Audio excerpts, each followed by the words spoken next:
बात छत्तीसगढ़ की करते हैं। छत्तीसगढ़ के मुख्यमंत्री विष्णुदेव साय अपने पहले विदेश दौरे पर निकल पड़े हैं। सीएम साय जापान और कोरिया की यात्रा पर हैं और यह महज एक यात्रा नहीं बल्कि छत्तीसगढ़ को वैश्विक पटल पर चमकाने की एक पहल है। अगले 10 दिन तक मुख्यमंत्री साय इन तकनीकी महाशक्तियों में निवेश की नई राह तलाशेंगे ताकि छत्तीसगढ़ विकास की रेस में न सिर्फ आगे बढ़े बल्कि दुनिया का ध्यान भी खींचे। सीएम के विदेश दौरे को समझाती हमारी ये रिपोर्ट देखिए।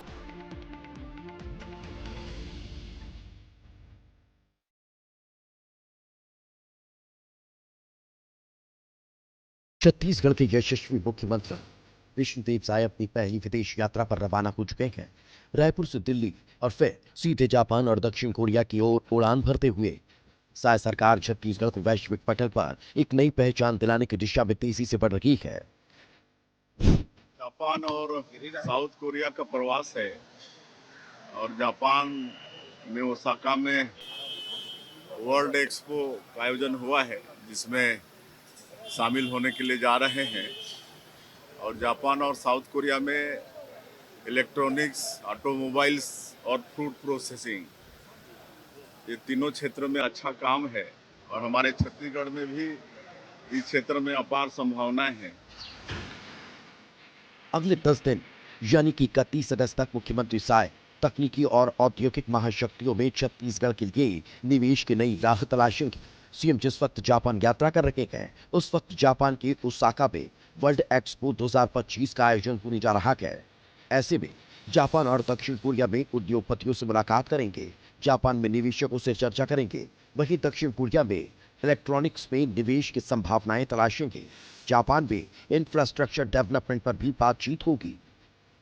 यह दौरा न केवल छत्तीसगढ़ के औद्योगिक विकास को रफ्तार देगा बल्कि वैश्विक मंच पर राज्य की साख को और मजबूत करेगा। मुख्यमंत्री और अधिकारियों की टीम के विदेश दौरा जाने पर एक तरह से फायदा होगा। फायदा जापान और जिन जगहों जिन देशों में जा रहे हैं वो एक तकनीक से भरा हुआ देश है और छत्तीसगढ़ में अपार संभावना है। खासकर खनिज संपदाओं से भरा राज्य है। यहाँ पर बेहतर तकनीक के साथ लौह अयस्क, कोयला, बिजली पर बेहतर काम किए जा सकते हैं, तो इसकी संभावनाओं को भी वो बेहतर टटोलेंगे। लेकिन इस ऐतिहासिक कदम पर कांग्रेस ने सवाल उठाए हैं। आज प्रदेश के हमारे यशस्वी मुख्यमंत्री जी के द्वारा जापान कोरिया की यात्रा पर निकले हैं और निश्चित तौर पर माननीय मुख्यमंत्री जी के मार्गदर्शन पर उद्योग विभाग ने बहुत ही अच्छा एक उद्योग नीति लाया और उस उद्योग नीति से प्रभावित होकर प्रदेश के उद्योगपति या अन्य प्रदेश के उद्योगपतियों ने काफ़ी रुचि दिखाई है। और रमन सिंह जी की सरकार ने बहुत सारे MOU साइन किया था और बड़ी बड़ी बात की थी, बड़े बड़े विदेश में जाकर और बड़े इन्वेस्टर लोगों को यहाँ बुलाया था, लेकिन मैं समझता हूँ कोई सफलता हासिल हुई नहीं। सीएम ने जापान और दक्षिण कोरिया को इस दौरे के लिए क्यों चुना है, उसकी भी खास वजह है।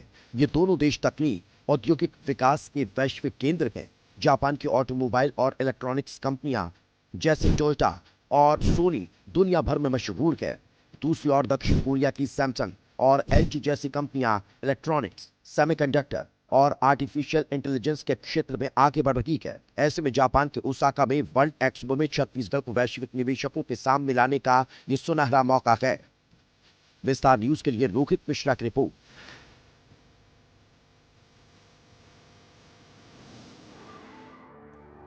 तो छत्तीसगढ़ के मुख्यमंत्री विष्णुदेव साय की ये पहली विदेश यात्रा केवल एक औपचारिक दौरा नहीं बल्कि राज्य में निवेश को बढ़ावा देने की एक बेहतर कोशिश है। अब देखना होगा कि जापान और दक्षिण कोरिया के इस दौरे से छत्तीसगढ़ में कितनी तकनीक और औद्योगिक निवेश के प्रस्ताव जमीन पर उतरते हैं।